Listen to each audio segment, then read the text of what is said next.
வணக்கம் நண்பர்களே, விஜயபாயக் பேசுகிறேன். இந்த பிரபஞ்ச ரகசியத்தில் ஃபஸ்ட்டு லா ஆஃப் அட்ராக்ஷனாக என்னென்னு பார்த்தோம், 3 படிநிலைகள் பார்த்தோம். இன்றைக்கி எப்படி லா ஆஃப் அட்ராக்ஷனை நம்ம நடைமுறையில் சாத்தியப்படுத்துறது, நிறைய பேருக்கு லா ஆஃப் அட்ராக்ஷனை எப்படி பயன்படுத்துறதுன்னு தெரியாது நடைமுறை வாழ்க்கையில். அதை நம்ம கற்றுக்க போகிறோம். ஃபஸ்ட்டு லா ஆஃப் அட்ராக்ஷன்றது என்ன தெரியுமா, என்ன ஒரு ரியாலிட்டியும் அதை க்ரியேட் பண்ண முடியும். நீங்கள் என்ன நினைக்கிறீங்களோ அது நடக்கும். அதனால் அதை ஃபோக்கஸ் பண்ணணும். என்ன வேணுமோ அதை மட்டும்தான் ஃபோக்கஸ் பண்ணணும். நம்ம நடக்காதுன்னு நினைக்கிறதால தான் நடக்க மாட்டேங்குது. நான் நினைக்கிறேன், நான் சொல்கிறேன், நடக்கும்னு நினைங்க, நடக்கும். சரியா? நடக்காதுன்னு நினைக்கும் போது நடக்காமல் போயிடுது இல்லையா? நடக்காமே போட்டும், ஆனால் நடக்கும்னு நினைங்க, நடக்கும்னு நம்புங்க. லா ஆஃப் அட்ராக்ஷன் 6 விஷயங்களில் வேறு லெவலுக்கு உங்களை கொண்டு போகுது. ஒன்று, நீங்கள் உண்மையாக இருக்கிறது, இந்த கிரேட்ஃபுல்லாக இருக்குன்னு சொல்லி குரு சொல்லுவாங்க. நன்றி உணர்வோடு இருங்க. அடுத்தவங்களை பற்றி குறை சொல்லாதீங்க, பகைமை பாராட்டுங்க, நெகட்டிவாக யோசிக்காதீங்க, காசிப் பண்ணாதீங்க, ப்ளைம் கேம் பண்ணாதீங்க, கம்ப்ளைண்ட் கேம் பண்ணாதீங்க. 2வது விஷயம், என்ன நீங்கள் நினைக்கிறீங்களோ அது நடக்கும். அதனால் அதை விஷுவலைஸ் பண்ணுங்கள், காட்சிப்படுத்தி பாருங்கள். கற்பனைப்படுத்துதல் அல்ல. கடன் அடைக்கணுமா, நிறைய பணம் வேணுமா, கார் வாங்கணுமா, ஃபாரின் ட்ரிப் போகணுமா, சேரிட்டி பண்ணணுமா, என்னென்னலாம் நீங்கள் நினைக்கிறீங்களோ அது எல்லாமே நடக்கும். நடக்கும்னு விஷுவலைஸ் பண்ணுங்கள் அதிகாலையில். அடுத்தது, எப்பயுமே என்ன நடந்தாலும் சரி, என்ன மாதிரி நெகட்டிவாக நடந்தாலும் சரி, காசு இருக்குது இல்லை, மனிதர்கள் இருக்குது இல்லை, எதை பற்றியும் கவலைப்படாதீங்க. ஒன்று நம்புங்க, எப்பயுமே நான் பாசிட்டிவாக தான்டா இருப்பேன். அவ்வளோதான், பாசிட்டிவாக தான் நான் இருப்பேன். என்னை யாராலையும் நெகட்டிவாக மாற்ற முடியாது. அப்படி யோசிக்க ஆரம்பிங்க, அதை பேசுங்க. எந்த ஒரு சுச்சுவேஷனையும் நான் பாசிட்டிவாக தான் இருப்பேன்.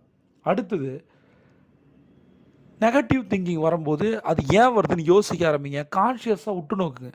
நெகட்டிவ் தாட்ஸ் உள்ளே வரும்போது, நெகட்டிவ் திங்கிங், நெகட்டிவான ஒரு ஃபீலிங்ஸ் க்ரியேட் ஆகும்போது நெகட்டிவாக மாறுறோம். நம்மளை அறியாமல் நம்ம அதை பற்றி பேச ஆரம்பிக்கிறோம், அதை ஈர்க்க ஆரம்பிக்கிறோம். அதனால் நெகட்டிவான திங்கிங், அது 50,000 60,000 எண்ணங்கள் வரும்போது பாசிட்டிவான எண்ணங்களை மட்டும் உள்ளே விடணும். அதற்கு காலையில் மூச்சு பயிற்சியும் நான் சொல்லுவேன், தியானமும் பண்ணுங்கள். கண்ணை மூடி உட்காருங்க, ஆட்டோமேட்டிக்காக எல்லாமே நடக்கும். அடுத்தது, எப்பயுமே காலையிலும் மட்டும் இல்லை, எப்போ பார்த்தாலும் எப்பப்பெல்லாம் நேரம் கிடைக்குதோ அஃபர்மேஷன் சொல்லுங்கள்.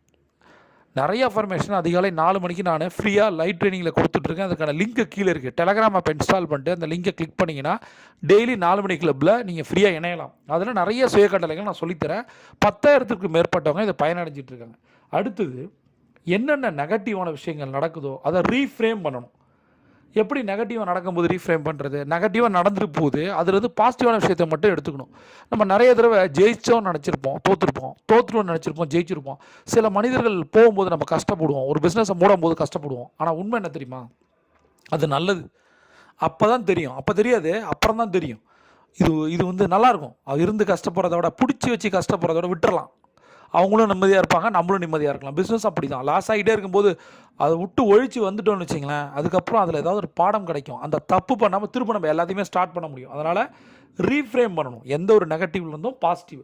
இதை பண்ணும்போது என்ன ஆகும் அப்படின்னா, உடனே சொல்யூஷன் கிடச்சிருமா என்னோட எல்லா பிரச்சனைக்கும்? அப்படி கிடையாது. லா ஆஃப் அட்ராக்ஷன் என்ன பண்ணுது, இமீடியட் ஆக்ஷன்லாம் பண்ணாது. இது மனநிலையை மாற்றிக்கிட்டே இருக்குது. அது என்ன மாறும்போது சொல் மாறுது, சொல் மாறும்போது செயல் மாறுது, செயல் மாறும்போது விளைவுகள் வருது.